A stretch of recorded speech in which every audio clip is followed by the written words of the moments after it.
Here's Dr. Nada Aburob and Dr. Saya Aziz. We're two doctors from Australia. We're here in Gaza at the moment.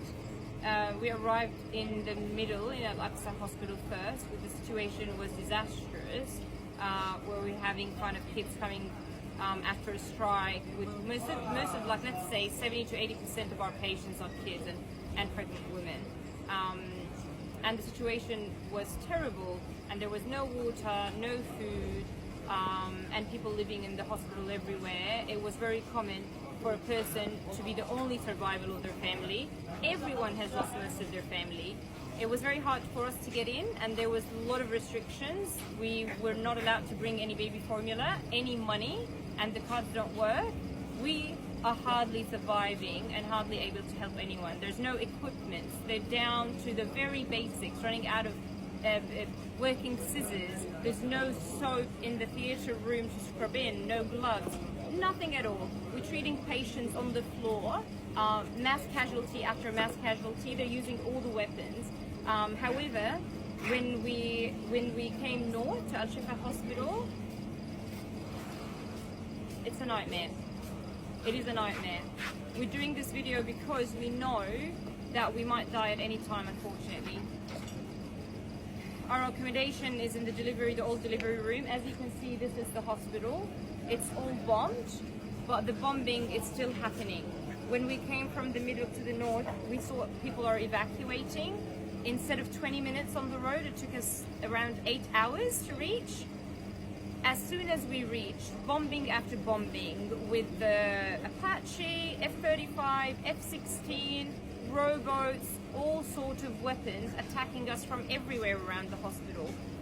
The number of patients and the number of dead bodies arriving are ridiculous. So we're just basically people dead. We have more than 1,500 people still dead under the rubble in the hospital.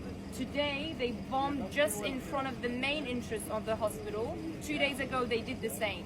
The issue is we leave our accommodation is an outside walking distance, so we could be at any time at that side of the bomb as an internationals. We're not even being, we've been told we'll be given an evacuation order. No even evacuation order as international people.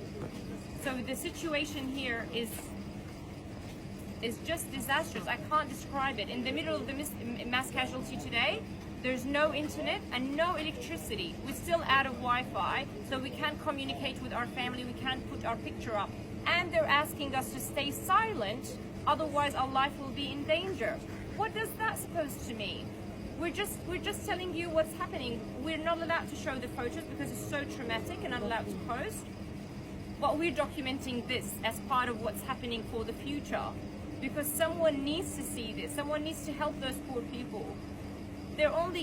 Most of them are just kind of people, or they're just kind of hitting things randomly. There are doctors here don't come to work because they're dead, their family members are dead, or they've been told to go to the south at least to save themselves from being killed. So anyone who stays here, they know that they will be killed and they can't come back. So the situation needs to stop. I don't know what to say, but I'm asking for help, and I know that our life is in danger too. So if the help was kind of coming from any part of the world, just can anyone be able to stop this terror and horror, please? Anyone, could you please stop it? People here had enough. We had enough. There's no word to describe. Not sure, sorry, Dr. Said. Hi, I'm Dr. Saya Aziz. I'm an anaesthetist who works in Australia, and essentially I'm in a state of shock. We're in Al-Shifa Hospital. We've been here a week.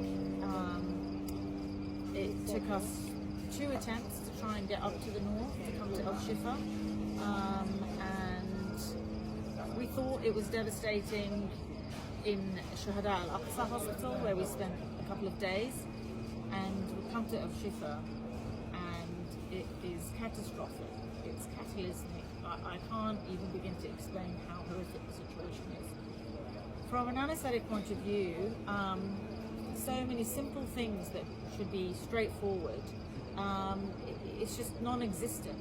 So we have patients walking into theatre We have patients coming in asking how their relatives are. It's absolute chaos. They have to bring their own mattress if they're lucky and they've rescued it from the rubble. They have to bring the patient on the mattress. The family members have to lift the patient onto the bed. The operating bed doesn't go up or down, it's broken. We essentially have no suction. There's no suction. We have to share a suction with the surgeons, and it is filthy. There's nothing to clean anything here. It's a miracle that we're getting anything done. We have started at 8 o'clock this morning, and it's about 11 o'clock at night. Now, this is us. The people from Gaza, the healthcare workers, have been working day and night. They do 48-hour shifts. Some of the healthcare workers have to continue on because the others can't make it. They're stranded, they've moved south. So they're working non-stop, tirelessly. They're all thin, hectic, exhausted. They've been malnourished for 2 years. They've been doing this for 2 years. And to see their dedication to each and every patient, to try and save each and every life, I'm in awe of them. I cannot believe they are continuing after 2 years. We have been here 2 days and it's been a shock. I don't know how they've been doing it for 2 years. It's unbelievable. Like the lack of equipment. An operation that should take an hour takes 3 hours because they have to wait 20 minutes to find a suture, to find a pair of scissors. There's flies everywhere in the rooms. Like there's just no way of maintaining any form of sterility. And the stress and the tension between the healthcare workers, each and everyone is worried about their situation. No one knows where they're going to go, what they're going to do.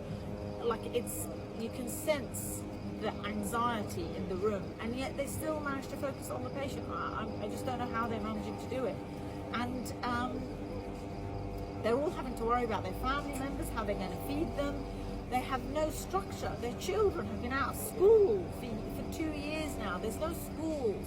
Healthcare is completely, it's not collapsing, it has collapsed. Like, I don't know how it's functioning. And, you know, patients who should be going to intensive care, who should be coming back, getting a relook, they're just, they can't. There's no way. I have had to take patients out into not even a recovery. It's literally taking them onto the floor. I have no idea what's happening, and just getting the family members to look after them. They can't even do any dressing changes. There's nothing. And then on top of that, the bombs are dropping constantly. There was a bomb outside the hospital front door. Today, we've only been here 2 days. This is 2 days in a row. Today we've had zero internet. We've got no Wi-Fi. There's no way of communicating with anybody. Like, it's intentional psychological warfare. I'm not sure what's happening, but this has to stop. They need to stop throwing the bombs. We need absolute unimpeded medical aid. We need food, nutrition. There's no way that patients are going to heal. And the worst part is it's all children and women and young families. Like it's a stain on our humanity, and I am ashamed to call myself human. I'm ashamed to be an Australian who has basically remained silent.